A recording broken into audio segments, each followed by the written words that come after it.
Alright, here I am at the Stanley Road Railroad Crossing in Mount Morris, Michigan. Well, this is like right between Flint and Mount Morris, but I guess in the title I'll say like Flint, since this is like right in the border between the two, because, well, even though Mount Morris is a way smaller city, but I'll just call it Flint for now.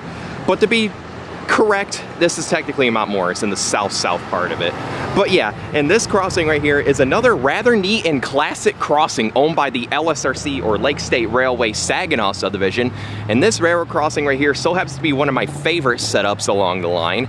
And I have actually toured this crossing before and got it in action once, but ever since then, well, I technically got it in action twice in that one short, but ever since then, I haven't really revisited this crossing, and I feel like my tour video could be better, so I'm going to be doing a 2025 remaster of this crossing as well, just like I did with Davison Road. So yeah, this crossing right here features some rather classic equipment from the early CSX and C&O days, and ever since LSRC leased out this northern part of the line north of Coldwater Yard back in 2005, this was still, you know, still remains and still was maintained by CSX before they leased out the south part in 2019. But thankfully most things here remain, and there has been an update ever since I last toured this crossing, and I will actually leave the old tour video down in the description below if you guys want to check that out when this crossing still had its like older equipment per se. Well, there's only one thing that's changed and you guys might see it already. But yeah, with that said, in this video I'm going to be going over the all the equipment this crossing has in depth, and then I'm going to show y'all some of the scenery around, and in the end of the video I will show you guys what this crossing looks like in action. Now, with all that said, let's get on with the tour. So for the first signal right here, this has a WRRS clamp-on style base with the box attached to the left of it. And here's the emergency information, and the dot number is 232406A. And there used to be like a CSX tag that was up here, but they removed it. And this is where they always mounted the dot tags, because this is a weird, very old but very weird mast.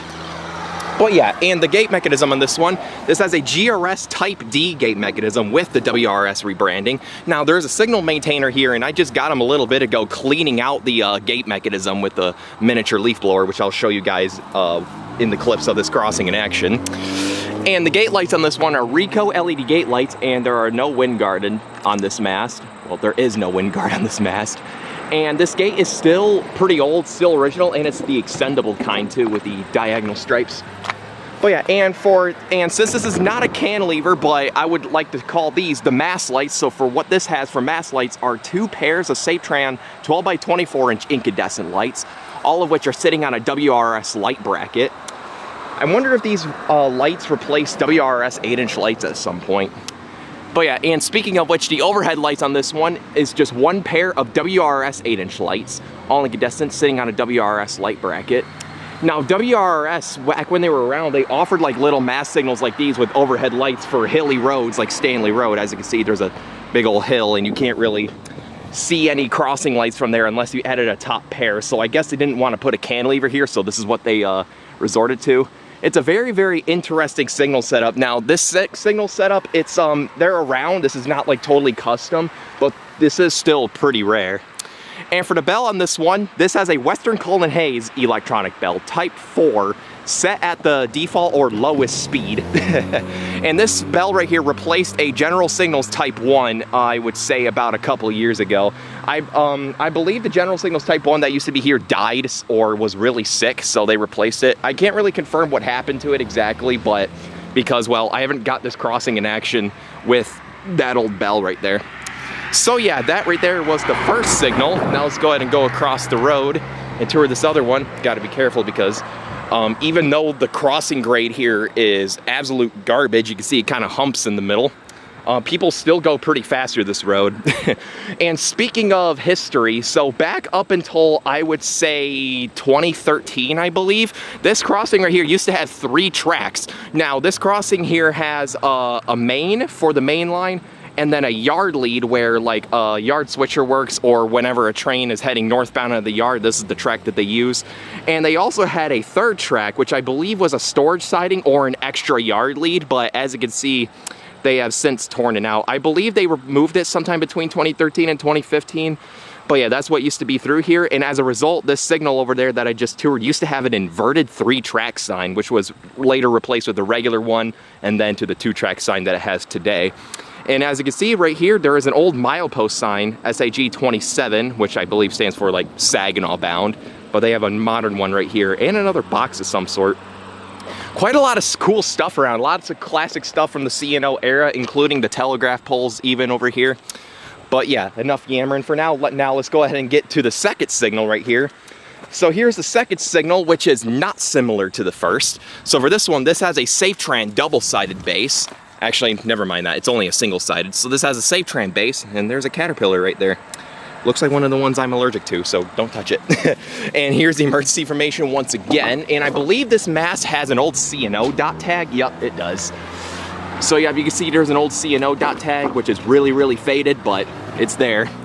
Really faded because it's made of that paper material, whatever it is. But yeah, and for the gate mechanism on this one, this has a SafeTran gate mechanism, 1990s generation. And the gate lights on this one are Ricoh LED gate lights, and there is a wind guard on this mast, which is neat. And for the lights on this one, this has 2 pairs of Hawker and SafeTran 12 by 24-inch incandescent lights, all sitting on a SafeTran light bracket. Pretty neat to see an all 90s SafeTran setup over here. But yeah, and for the bell on this one, this has a General Signals Type 1 electronic bell set on default pitch. And unlike the one that was replaced on that signal, this one is still healthy and ringing pretty loudly. So yeah, that's pretty neat. Quite the awesome variety of old SafeTran and WRS over here. Quite neat. So yeah, that right there was all the equipment to show for Stanley Road. Here is the bungalow, or the relay case if you would, sitting at milepost 27 on the dot. So just north of McGrew and Coldwater Yard, and this line will, hello, and this line will extend all the way up to Saginaw. And as you can see, there is an old CSX sticker on the side, left over from the days of when this line was still owned by CSX, when they were sending their own locals and coal trains through here up until, I would say, the late 2010s. So yeah, with that said, let's go ahead and take a look at that track view. So if I can get myself in position. So down there is heading south right towards McGrew Yard and eventually towards Coldwater Yard. And then if you keep heading south, you'll find yourself at more crossings and control points like CP South McGrew and Richfield Road. And if you look right there, you can see, I believe that is LSRC Y110. So this is their yard switcher that sorts out cars in Coldwater Yard. And I hope this does pull up again soon for me to catch this crossing again in action, because I just did with it pulling up and backing up. So yeah, that's that. And there's also a grain train coming, but I don't know if they're gonna swap the power before it gets here or not. But yeah, and down there is heading north right towards downtown Mount Morris. And if you go down there a bit more, you could, I don't know if you could see it around that curve, but there are some cool Y pattern signals that guard the Mount Morris control point, which is where this yard lead begins. So yeah, it's pretty cool, pretty good, cool forestry around. You can see all the telegraph poles and whatnot. So yeah, that right there is basically the beginning of the north end of the line, or at least where I'm standing. So yeah, that right there is my remaster tour of Stanley Road. This railroad crossing here in Flint/Mount Morris, Michigan. Pretty neat stuff. I would definitely like to get this crossing more in action soon. Shame that they had to replace the other bell a while back, but oh well, that's the way it goes around LSRC now, around this line. But yeah, I guess with all that said, let's go ahead and see what this crossing looks like in action. Here we go.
you guys so much for watching this crossing tour video. If you guys liked it, be sure to leave a like and subscribe and comment down below your feedback and what I should tour next. Should I go to more classics like this one in my previous tour, or tour some more modern crossings on the Flint sub or in other foreign territory?